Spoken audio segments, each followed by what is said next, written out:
What's up, you guys? It's Dr. Trey. Um, some of you may know, but I know probably a lot of you don't know that Dr. Trey is a huge movie fan, somewhat of a film buff. We're going to be discussing misconceptions about Blu-ray. Misconceptions about Blu-ray and Blu-ray versus DVD. Only movies with extravagant visual effects are worth owning on Blu-ray. This is 100% false. Another misconception about Blu-ray is that older movies, don't benefit from Blu-ray because they weren't filmed in HD. Okay, people that say that and think that don't know what they're talking about, and they need to be slapped. Okay, I'm gonna tell you why. Any movie that's filmed on film is HD by default. Not only is it HD, it's a higher resolution than Blu-ray. So when you say, oh, why did you buy Karate Kid 1984 on Blu-ray? It's not HD. You're an idiot. Sorry. Some people seem to think they can just pick up any Blu-ray and it's just gonna blow them away. It's gonna be great. Yay. No. See, the thing with Blu-ray movies, no matter if you saw the movie before, you need to read a review of the picture and sound quality before you make a purchase. Now, because there's a lot of our favorite movies out there that have bad transfers. There were bad transfers on DVD, but you couldn't really tell that they were bad transfers because most of us weren't watching them on HD TVs. But like the only DVD that looked even bad to me on a regular TV was Demolition Man, and that's because that transfer was from Laserdisc. Like they didn't even, it was a straight port from Laserdisc. They didn't even bother making a real DVD for the thing. But anyway, so picture quality. You have to read the review on picture quality because sometimes they make mistakes and they'll just have a bad faulty disc. Like, for instance, Gladiator. When Gladiator came out first on Blu-ray, the picture quality was all over the place. What you need to do is read reviews on picture quality. Now, on the Blu-rays, there's different types of video codecs that they use for picture. Now, if you look on the back of the Blu-ray, most Blu-rays will tell you which codec that they use. Now, there's an older codec you may have heard of called MPEG-2. MPEG-2 is a DVD codec.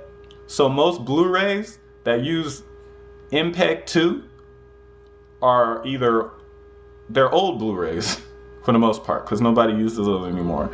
And the picture quality, if it uses MPEG-2, pretty much tells you that the picture quality could be better. I mean, there's certain cases like Black Hawk Down that look really good even with MPEG-2, but most Blu-rays, if it says MPEG-2 on the back, don't get it.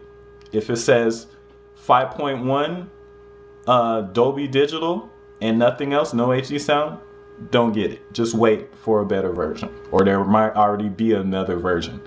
Okay, now how you check on the back of the Blu-ray for what kind of codec it's using.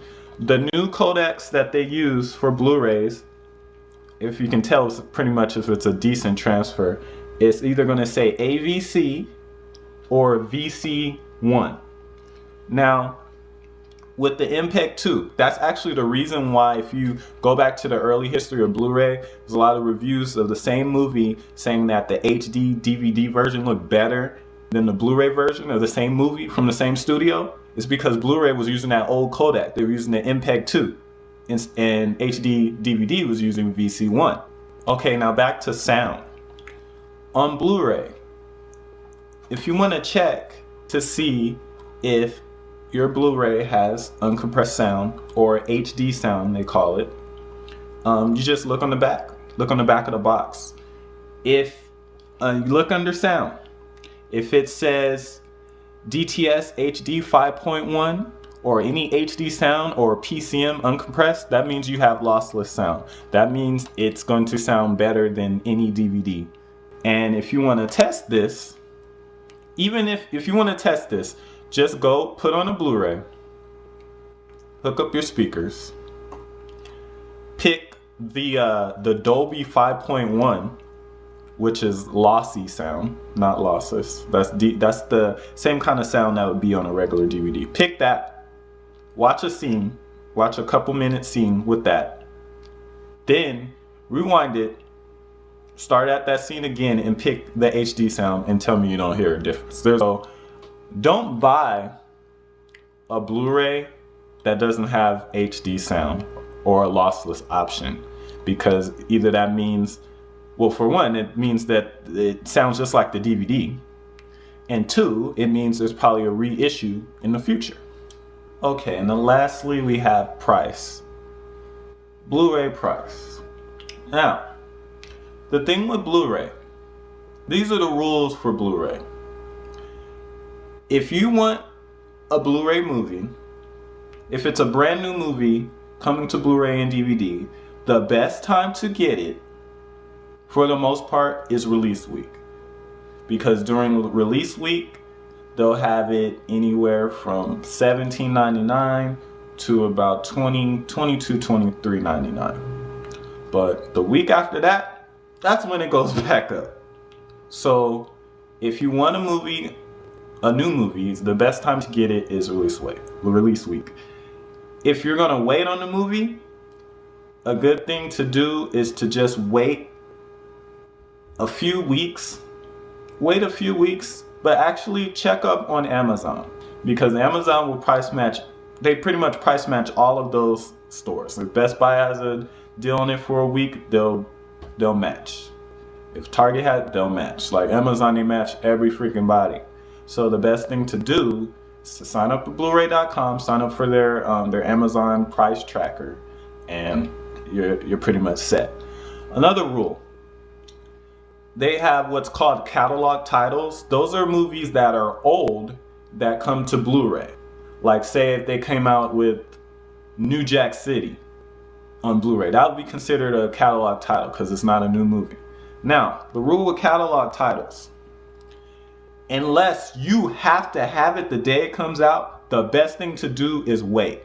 Especially if it's more, if they have it priced more than $20, $18, wait. If you don't have to have it, because those movies drop like rocks, like within a few weeks. Like most catalog titles, they'll end up $10 to $12 within a month after coming out, because they just pretty much get all the suckers in the beginning. Now, I have a lot of people saying, oh, well, I'll just get I don't like the movie that much, I'll just get the DVD version because it's way cheaper. Okay, now, if it's a new movie coming out on DVD and Blu-ray, if you get a release week, it's probably only $3 difference between the Blu-ray and the DVD. Sometimes they even have the Blu-ray cheaper than the DVD. So that doesn't make any sense. Now, if it's an older movie, if it's an old movie, you don't have it on DVD yet, you waited all this time, why not just wait until the DVD version is cheap? Because it will be. So pretty much, the only reason to not buy the Blu-ray version of something is if it's not on Blu-ray. Period.